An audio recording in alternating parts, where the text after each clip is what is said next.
செல்வியோட போட்டோவை நெட்ல போட்டு அசிங்கப்படுத்திட்ட. இப்ப சக்தியோட போட்டோவையும் மார்பிங் பண்ணி சோசியல் மீடியால போட சொல்லி பணம் கொடுத்துட்டு வந்திருக்கல.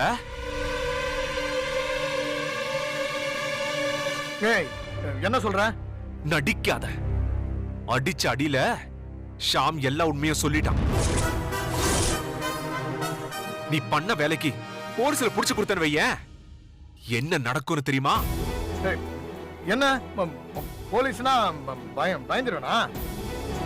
உன்னால என்ன எதுவும் பண்ண முடியாதுடா. அண்ணங்கிறதுக்காக இவ்வளவு நாளா நீ பண்ண தப்பெல்லாம் நான் பொறுத்துக்கிட்டு இருந்தேன். இதுக்கு மேலையும் பொறுத்துட்டு இருந்தேன்னா அது நம்ம குடும்பத்துக்கே அசிங்கம். இரு இரு.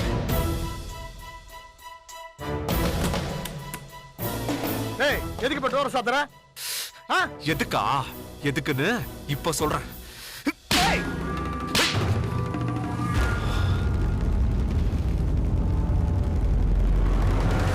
என்னடா என்னடா என்ன அடிக்கிறியா?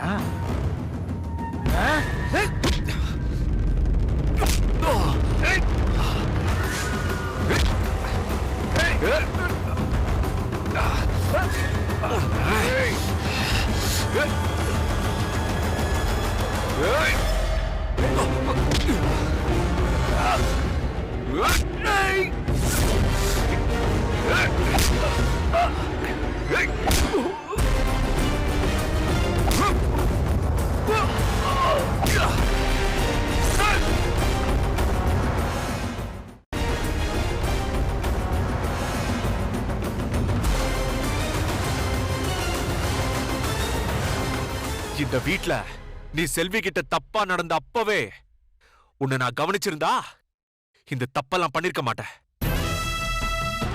அண்ணேங்கிறதாலதான் நான் உன்னை இதோட விடுறேன். இதுவே வேற யாராவது இருந்திருந்தா வெட்டி புதைச்சிருப்பேன்.